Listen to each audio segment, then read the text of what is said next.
بكم في قناة اش اف ستوريز، قناة اللي كتجيب لكم قصص من الواقع.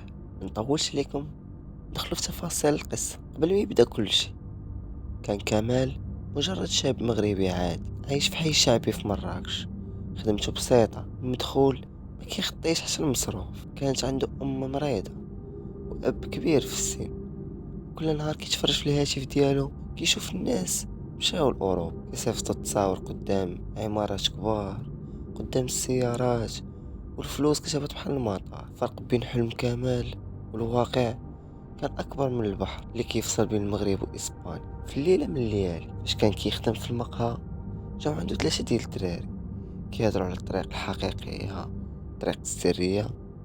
واحد فيهم هو يقول راه كاينه طريق جديدة ماشي للبحر، كتدخل الجزائر ومنها لتونس، من تما كتمشي لصربيا، من تما اوروبا كتجي بوحدها. الكلمه اللي حركات كمال ما كانتش اوروبا، كانت هي اوروبا كتجي بوحدها. ولكن ما عرفوش بانها كتجي، ولكن ماشي للحياه، للجحيم. كمال خرج من مراكش وقلبه كان مخلط حماس وخوف. الطريق كان ساكت بحال شي فيلم اللي فيه البطل كيمشي للمجهول. وصل لمدينة حدودية، لقى المهرب الحقيقي، راجل وجهه قاسي، كلامه قليل، وعينيه ما كتبان فيهم لا رحمة ولا شفاق. دخل كامل وسط المجموعة الكبيرة، مغاربة، توانسة، وليبيين، والسوارة، كل واحد حامل حلم، وكل واحد غادي نحو الموت بلا ما يعرف. وسط الغابة كاين البرد، الرياح، كاين غير الظلام. وفجأة أضواء قوية، وسيارات سوداء، ورجال من التمين كيجريو. كان أول فخ. كمال فهم باللي الأمر أكبر من المهربين، كانت شبكة منظمة. دخلوا من مخزن كبير بلا نوافذ، ريحة الرطوبة والحبس في الهواء. الحراس كانوا قاسيين، كيتعاملوا معهم بحال الحيوانات. اللي عيا كيدوز الغرفة الثانية، ما كيرجعش يهدر، كيتعاق. كمال بدا كيسجل في دماغه كل التفاصيل، كل وجه كان كيشوفه، وكل صوت. كان عارف بلي هادشي ماشي استغلال مهاجرين، هادي تجارة في البشر. ولكن القدر وقف معاه. نهار واحد الشرطة الأوروبية دارت مداهمة غير متوقعة. الفوضى خلات كمال هرب للغابة، ثم رجع للمغرب. كيرجع بجسد حي، والروح اللي كانت فيه كانت محترقة. كمال بدا كيشوف الكوابيس كل ليلة، وجاه المهاجرين اللي بقاو في داك المخزن. كيدور في باله الناس اللي تشدوا معاه، الناس اللي ماتت، الناس اللي تفرقات، وهو بوحدو اللي هرب. حس باللي خاصو يرجع، ماشي باش يهاجر، باش يفهم الحقيقة ويعرف المصير ديال الاخرين. ورجع للجزائر سرا. هنا بدات المرحلة الثانية من السقوط. في الغابة الجزائرية لقى مهاجر من مالي، وجهه فيه اثار الضرب، ولكن عينيه كانوا صادقين. هو يقول ليه راك ما كنتوش شبكة صغير، كتشوف اكبر الشبكات في العالم. وقال لي القلب ديال هاد الشبكة كاين في صربيا، والجزائر غير محطة. هنا تبدلت الخريطة كلها في بال كامل. خاصو يمشي للبلاد اللي ما كانش ناوي يدخلها، صربيا، قلب الظلام. شد طيارة، فيزا سياحية، حياته كانت تتبدل للأبد. كمال وصل بلغراد. بلغراد عاصمة صربيا، المدينة الجميلة لأوروبا. الناس فيها عاديين، ولكن غير كتخرج شوية من الغابة كتلقى مهاجرين، مخدرات، شبكات، ناس بلا هوية، بلا مستقبل. كان خاصو يعمل راسو عادي باش ميبينش. هو كان غادي حتى كيسمع بالصدفة راه كاين 40 شخص تادين عليهم في واحد المصنع، واحد العصابة. ملي سمع عصابة واحد الشبكة، ملي سمع الشبكة عرفها هي. تم قاصدهم جيت الغابة مع الظلام يخرجوا ليه